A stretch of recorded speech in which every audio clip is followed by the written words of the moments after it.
బీఆర్ఎస్కు వెన్నుపోటు పొడిచి కాంగ్రెస్లో చేరిన దానం నాగేందర్పై హస్తం పార్టీలో అసంతృప్తి బగ్గుమన్నది. దానంకు ఎంపీ టికెట్ ఇవ్వడంపై కాంగ్రెస్ శ్రేణులు ఆగ్రహం వ్యక్తం చేస్తున్నారు.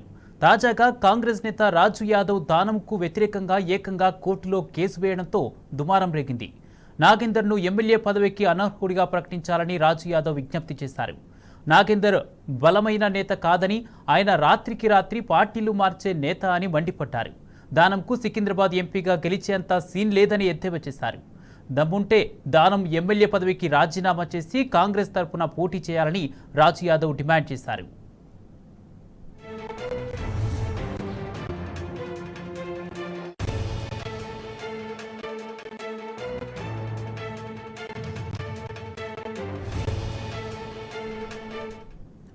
బీఆర్ఎస్కు వెన్నుపోటు పొడిచి కాంగ్రెస్లో చేరిన దానం నాగేందర్పై హస్తం పార్టీలో అసంతృప్తి బగ్గుమన్నది.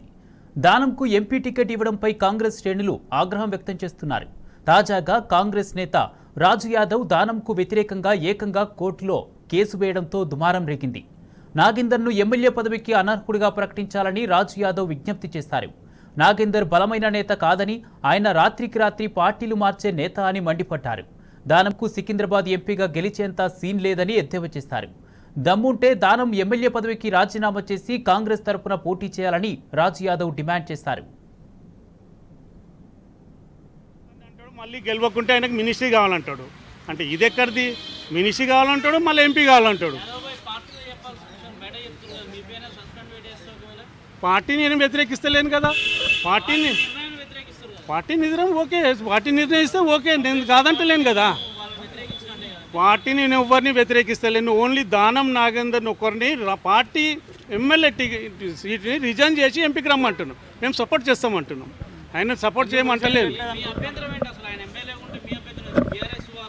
అంటే రూల్ మీకు తెలిసింది. ఒకవేళ పార్టీ నుంచి వచ్చి ఒక ఎంపీకి చేయొచ్చా చెప్పండి. మీరు చేయొచ్చా అంటే ఎవరు చేసి చెప్పండి. అవును, మెజార్టీ పరంగా వచ్చారు. 12 మంది మెజార్టీ ఉందని వచ్చారు. అప్పుడు రీఎలక్షన్ లేదు. అప్పుడు చేయలేదు. నీకు తెలుసు కదా, ఏదైతే 1/3 ఉంటుందో దానికి ఎలక్షన్ ఉండదు. 12 మంది వచ్చారు. ఎంతమంది ఉంటే 16 మంది 21 మంది ఉండే కదా. గెలవడు 100%. ఈ విధంగా వస్తే గెలవడు. ఎమ్మెల్యేగా రిజైన్ చేసి వస్తే గెలుస్తాడు. ఎమ్మెల్యేగా రిజైన్ చేయమనండి. హైకోర్టు కూడా తీర్పు ఉంది రేపు. హైకోర్టు తీర్పు మేము డైరెక్షన్ తీసుకొని ఆయన ఎట్టి పరిస్థితుల్లో ఎమ్మెల్యే రిజైన్ చేసి ఎంపీకి పోమంటున్నాం.